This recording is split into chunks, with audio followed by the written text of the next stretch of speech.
आज हमारा chapter transport in plant है, जिसमें हम पौधों के अंदर चीज़ों के ट्रांसपोर्ट के बारे में पढ़ेंगे। चीज़ों मीन्स जैसे वाटर, मिनरल्स, अदरवाइज।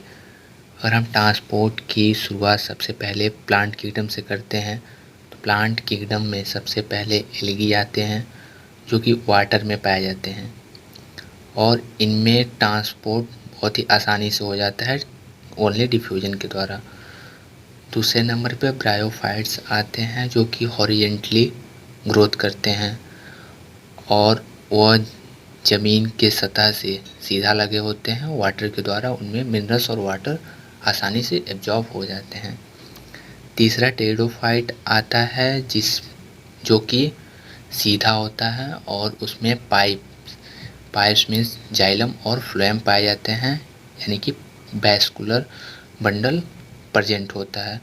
और जिम्नो और एंजियोस्पर्म, जो जिसमें हम बहुत ही अच्छा ग्रोथ और बहुत ही ज़्यादा हाइट वाले पौधे आते हैं, उसमें जाइलम, फ्लोएम और वैस्कुलर बंडल प्रेजेंट होते हैं। अगर हम बात करें कि एनिमल्स के ट्रांसपोर्ट से पौधों का ट्रांसपोर्ट कैसे अलग है, तो उसमें सबसे पहला मेजर डिफरेंस आता है कि पौधों की लंबी हाइट। पौधों में लॉन्ग डिस्टेंस का ट्रांसपोर्ट होता है, लॉन्ग डिस्टेंस में ट्रांसपोर्ट होता है। और पौधों में प्लांट स्पेशल सर्कुलेटरी सिस्टम जैसे कि हार्ट, ब्लड वेसल्स, ये सब एब्सेंट होते हैं। और तीसरा, पौधों में गैसों के ट्रांसपोर्ट के लिए किसी भी प्रकार का स्पेशल मैकेनिज्म नहीं प्रेजेंट होता है, बल्कि उनके सरफेस से ही सिंपल डिफ्यूजन के द्वारा गैसों का ट्रांसपोर्ट हो जाता है। अगर हम एनिमल्स में बात करें तो एनिमल्स में गैसों के ट्रांसपोर्ट के लिए स्पेशल मैकेनिज्म पाया जाता है। अगर हम मनुष्य की बात करें तो इसमें जैसे कि ब्लड में हीमोग्लोबिन, आरबीसी इत्यादि पाए जाते हैं। हम बात कर लेते हैं पौधों में ट्रांसपोर्ट के लिए कौन कौन से सब्सटेंस पाए जाते हैं, जिसमें 4 सब्सटेंस पाए जाते हैं। पहला वाटर, जो कि इनऑर्गेनिक है। दूसरा मिनरल्स, जो कि ऑर्गेनिक और इनऑर्गेनिक दोनों हो सकता है। अगर हम इनऑर्गेनिक की बात करें तो NO3 minus, NO2 minus, NH4 plus. और अगर हम ऑर्गेनिक की बात करें तो अमीनो एसिड। तीसरे नंबर पे आता है फूड, जो कि ऑर्गेनिक है, जिसमें मेनली सुक्रोज आता है। चौथे नंबर पे आता है हार्मोन्स, जो कि ऑर्गेनिक है। अगर हम बात करें डायरेक्शन ऑफ ट्रांसपोर्ट की तो जाइलम में यूनिडायरेक्शनल ट्रांसपोर्ट होता है, जो कि रूट टू स्टेम या रूट टू लीफ होता है। अगर हम फ्लोएम की बात करें तो फ्लोएम में मल्टी डायरेक्शनल ट्रांसपोर्ट होता है, क्योंकि इसमें जो ट्रांसपोर्ट होता है वह लीफ टू रूट भी हो सकता है और लीफ टू फ्रूट भी हो सकता है। लीफ टू रूट नीचे की तरफ हो सकता है और लीफ टू फ्रूट ऊपर की तरफ हो सकता है, इसलिए ये मल्टी डायरेक्शनल होता है। अगर हम जाइलम की बात करें तो जाइलम किन किन सब्सटेंस का ट्रांसपोर्ट करता है, तो सबसे पहला वाटर, मिनरल्स और हार्मोन्स। अगर हम फ्लोएम की बात करें तो फ्लोएम में भी 3 सब्सटेंस आते हैं। पहला फूड, दूसरा मिनरल्स और तीसरा हार्मोन्स। जाइलम और फ्लोएम दोनों में हार्मोन्स और मिनरल्स कॉमन हैं, बल्कि जाइलम मुख्यतः जल का ट्रांसपोर्ट करता है और फ्लोएम मेनली फूड का ट्रांसपोर्ट करता है। अगर हम ट्रांसपोर्ट ऑफ वाटर की बात करें तो यह यूनिडायरेक्शनल होता है, जो कि जाइलम के द्वारा होता है। अगर हम ट्रांसपोर्ट ऑफ फूड की बात करें तो मल्टी डायरेक्शनल होता है, जो कि फ्लोएम के द्वारा होता है। ट्रांसपोर्ट ऑफ मिनरल्स की बात करें तो यूनिडायरेक्शनल एंड मल्टी डायरेक्शनल दोनों तरह की हो सकता है। अगर जाइलम के द्वारा मिनरल्स का ट्रांसपोर्ट हो रहा है तो यूनिडायरेक्शनल, और फ्लोएम के द्वारा मिनरल्स का ट्रांसपोर्ट हो रहा है तो multi directional. Transport of hormones की बात करें तो ये भी यूनिडायरेक्शनल एंड मल्टी डायरेक्शनल दोनों तरह का हो सकता है। अगर जाइलम के द्वारा हार्मोन्स का ट्रांसपोर्ट हो रहा है तो यूनिडायरेक्शनल, और अगर फ्लोएम के द्वारा हार्मोन्स का ट्रांसपोर्ट हो रहा है तो मल्टी डायरेक्शनल होगा।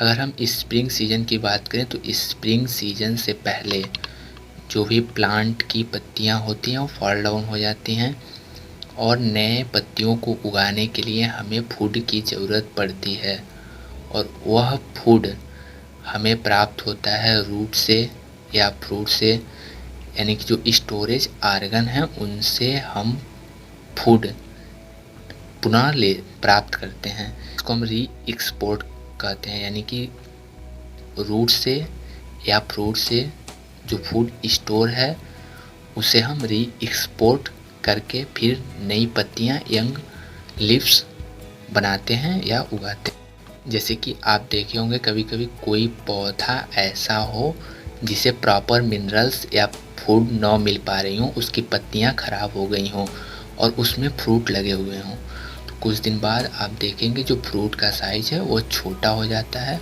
और धीरे धीरे ख़राब होने लगता है। इसका मतलब फ्रूट में जो फूड स्टोरेज था उसका कहीं ना कहीं री एक्सपोर्ट हुआ और वह जो पौधा था वो जीवित रहने के लिए उस फूड का यूज किया, इसीलिए वो फ्रूट का साइज छोटा हो गया, स्मॉल हो गया और जो फ्रूट है वो लगभग डेड होने लगा धीरे धीरे। अब हम बात कर लेते हैं सेनिसेंट लीफ का। आखिर सेनिसेंट लीफ का क्या होगा? क्या पौधे उसे वैसे ही बस गिरा देंगे? ऐसा बिल्कुल भी नहीं होता है। जो भी सेनिसेंट लीफ होते हैं वह पौधों से फॉल डाउन होने से पहले उसमें जो भी मिनरल्स होते हैं उन मिनरल्स को उस सेनिसेंट ओल्ड लीफ से यंग लीफ की तरफ मूव कराया जाता है, यानी कि वो सारे मिनरल्स उस ओल्ड लीफ से यंग लीफ में ट्रांसपोर्ट हो जाते हैं और उसके बाद जो सेनिसेंट लीफ होता है, जो ओल्ड लीफ होता है, वो आराम से पौधे में से टूट के गिर जाता है और इसी कारण सेनिसेंट लीफ का जो कलर होता है वो येलोइश हो जाता है। एंड जो ओल्ड लीफ से यंग लीफ के तरफ मिनरल्स का ट्रांसपोर्ट होता है वो मेनली फ्लोएम के द्वारा ही होता है। अब तक हम जो भी पढ़े हैं उसको एक चार्ट के रूप में अगर हम प्रिपेयर करें तो सबसे पहला कॉलम आता है सब्सटेंस, दूसरा आता है ट्रांसपोर्ट किसके थ्रू हो रहा है, तीसरा कॉलम आता है डायरेक्शन और चौथा कॉलम आता है कि जो सब्सटेंस है वो ऑर्गेनिक है या इनऑर्गेनिक है। अगर हम पहले सब्सटेंस की बात करें तो वाटर है जिसका ट्रांसपोर्ट जाइलम के द्वारा होता है और इसका डायरेक्शन यूनी डायरेक्शनल होता है जो कि एक इनऑर्गेनिक सब्सटेंस है। अगर हम बात करें फूड की तो फूड का ट्रांसपोर्ट फ्लोएम के द्वारा होता है और यह मल्टी डायरेक्शनल है और फूड यानी कि सुक्रोज एक ऑर्गेनिक सब्सटेंस है। अगर हम बात करें मिनरल्स की तो मिनरल का जो ट्रांसपोर्ट है वो जाइलम और फ्लोएम दोनों से हो सकता है। अगर जाइलम के द्वारा हो रहा है तो यूनी डायरेक्शनल, फ्लोएम के द्वारा हो रहा है तो मल्टी डायरेक्शनल और केवल एक मिनरल्स ही है जो ऑर्गेनिक और इनऑर्गेनिक दोनों फॉर्म में पाया जाता है। चौथा, अगर हम बात करें हार्मोन्स की तो हार्मोन्स का ट्रांसपोर्ट जाइलम और फ्लोएम दोनों के द्वारा होता है और अगर जाइलम के द्वारा हो रहा है तो यूनी डायरेक्शनल, फ्लोएम के द्वारा हो रहा है तो मल्टी डायरेक्शनल। बट कुछ हार्मोन्स स्ट्रिक्टली पोलर होते हैं, मीन्स उनका केवल यूनी डायरेक्शनल मूवमेंट ही होगा और हार्मोन्स भी एक ऑर्गेनिक सब्सटेंस है। बात कर लेते हैं मोड ऑफ ट्रांसपोर्ट की। तो मोड ऑफ ट्रांसपोर्ट दो तरह के होते हैं। पहला short distance transport and second long distance transport. Short distance transport cell to cell में हो सकता है, विद इन सेल मूवमेंट में भी हो सकता है, entry and exit from cell. अगर कोई भी मिनरल्स सेल में एंट्री करता है तो भी शॉर्ट डिस्टेंस ट्रांसपोर्ट में आएगा और सेल से एग्जिट करता है, सेल से बाहर निकलता है तो भी शॉर्ट डिस्टेंस ट्रांसपोर्ट में आएगा। यहाँ पे एक क्वेश्चन आता है कि आखिर शॉर्ट डिस्टेंस ट्रांसपोर्ट होगा कैसे? तो चार तरीके से हो सकता है। पहला डिफ्यूजन या सिंपल डिफ्यूजन, दूसरा फैसिलिटेटेड डिफ्यूजन या एफडी, तीसरा एक्टिव ट्रांसपोर्ट और चौथा साइटोप्लाज्मिक स्ट्रीमिंग। अगर हम बात करें लॉन्ग डिस्टेंस ट्रांसपोर्ट की तो point of entry and point of usage for a port, means इसमें मिनरल्स या फिर किसी भी सब्सटेंस के एंट्री का जो पॉइंट होता है और एग्जिट का जो पॉइंट होता है दोनों अलग अलग होते हैं और दूर दूर होते हैं। Long distance transport mainly xylem और फ्लोएम के द्वारा होता है, जो कि ट्रांसलोकेशन के नाम से जाना जाता है। अगर हम बात करें सिंपल डिफ्यूजन की, तो यह एक शॉर्ट डिस्टेंस ट्रांसपोर्ट है। फीचर ऑफ सिंपल डिफ्यूजन देखें तो इसमें 6 फीचर्स इन्वॉल्व हैं। पहला, यह गैस एंड लिक्विड के ट्रांसपोर्ट के लिए होता है। दूसरा, यह एक रैंडम फैशन है या रैंडम मोशन है। तीसरा, यह हमेशा high concentration to low concentration की तरफ होता है। चौथा, यह एक पैसिव ट्रांसपोर्ट है, मतलब इसमें किसी भी प्रकार की एनर्जी की रिक्वायरमेंट नहीं होती है। पांचवा, not occur for solid but occur inside solid, यह सॉलिड के लिए नहीं होता है लेकिन सॉलिड के अंदर हो सकता है। 6 feature, not dependent type of system, यह टाइप ऑफ सिस्टम पे डिपेंडेंट नहीं होता है।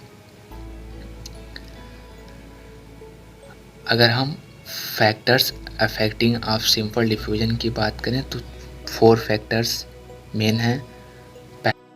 फर्स्ट फैक्टर, कंसंट्रेशन डिफरेंट या ग्रेडियंट। Second, pressure different.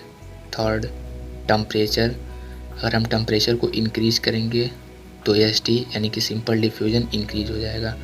चौथा, permeability of membrane, lipid can diffuse directly but not polar molecules. अगर हम सिंपल डिफ्यूजन के यूजेज की बात करें तो पहला यूज, यह प्लांट में गैसेस का ट्रांसपोर्ट केवल सिंपल डिफ्यूजन के द्वारा ही होता है। दूसरा, विद इन सेल मूवमेंट। तीसरा, lipid can diffuse across membrane, lipid का डिफ्यूजन भी सिंपल डिफ्यूजन के द्वारा हो जाता है, क्योंकि जो मेम्ब्रेन्स होते हैं, सेल मेम्ब्रेन्स होते हैं, वो मेनली लिपिड के ही बने होते हैं, इसलिए लिपिड का डिफ्यूजन हो जाता है।